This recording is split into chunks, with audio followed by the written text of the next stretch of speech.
उजाला मध्य प्रदेश दावे और वादों के। नमस्कार दोस्तों, एस के एजुकेटर में आपका स्वागत है। ये उजाला मध्य प्रदेश न्यूज है। छत्तीसगढ़ उजाला। दावे और वादों के बीच में आखिर क्यों आधार में लटका है अतिथि शिक्षकों का भविष्य।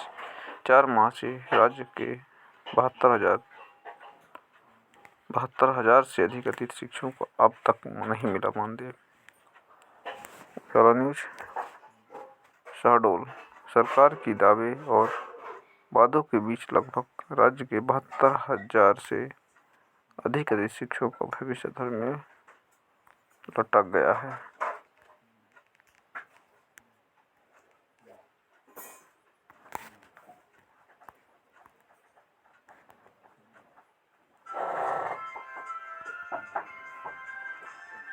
हालात कुछ ऐसे हैं कि छात्रों के भविष्य को ज्ञान रूपी प्रकाश से उजागर करने वाले अतिथि शिक्षकों को आज खुद विगत 4 महीने से मानदेय के अधिकार से जूझ रहे हैं, जिसका कारण प्रदेश में बैठी मोहन सरकार के दावे का व तत्कालीन पूर्व मुख्यमंत्री शिवराज सिंह चौहान के वादों के बीच में अटक गई है। दरअसल विधानसभा चुनाव के पूर्व तत्कालीन मुख्यमंत्री शिवराज सिंह चौहान ने अतिथि शिक्षकों के लिए कई बड़ी घोषणाएं की, जिनमें से अतिथि शिक्षकों को 50% आरक्षण के साथ ही उनके मानदेय में भी बढ़ोतरी की गई, जिसमें वर्ग 1 का मानदेय 9 से बढ़ाकर 18,000 कर दिया गया, तो वर्ग 2 का 7 से 14, वर्ग 3 का 5 से 10,000 कर दिया गया।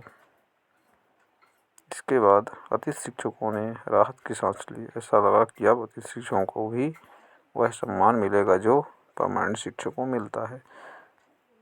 विधानसभा चुनाव के बाद कुछ ऐसी पलटी तस्वीर। किंतु विधानसभा चुनाव के बाद शिवराज सिंह चौहान के वादे जहां एक तरफ अतिथि शिक्षकों के लिए एक उम्मीद का किरण बनी, तो वहीं दूसरी ओर सीएम फेस बदलते शिवराज सिंह चौहान के सारे वादे जो उन्होंने अतिथि शिक्षकों के लिए किए थे, वह मोहन सरकार के आते ही ठंडे बस्ते में चले गए और एक बार फिर अतिथि शिक्षक अपने आप को ठगा सा महसूस करने लगे। अन्य योजनाओं का हो रहा भुगतान। राज्य में बैठी मोहन सरकार के द्वारा अन्य योजनाओं जैसे लाडली बहना जैसी योजनाओं का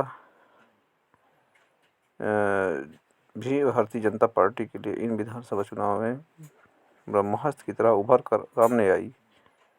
इन योजनाओं का भुगतान करने के लिए राज्य सरकार के पास पैसे हैं, किंतु लगन से 4 महीने से कार्यरत शिक्षकों का मानदेय देने के लिए सरकार लगातार बैठक तो कर रही है, किंतु भुगतान नहीं।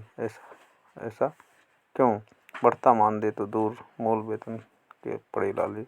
गत 4 माह से राज्य के 72,000 से अधिक अतिथि शिक्षकों को बढ़ता मानदेय तो दूर, वेतन के ही लाले पड़े हुए हैं। बावजूद इसके भी पूरी तन्मयता के साथ अतिथि शिक्षक दूर दूर जाकर अपना कार्य कर रहे हैं। तकनीकी समस्याओं का हवाला दे रही सरकार।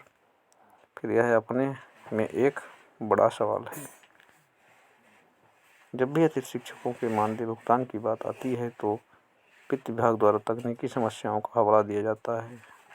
यह कहा था कि उचित है कि यदि वित्तीय विभाग में तकनीकी समस्या है तो कैसी लाडली बहना योजना का पैसा उनके खाते में पहुंच सकता है।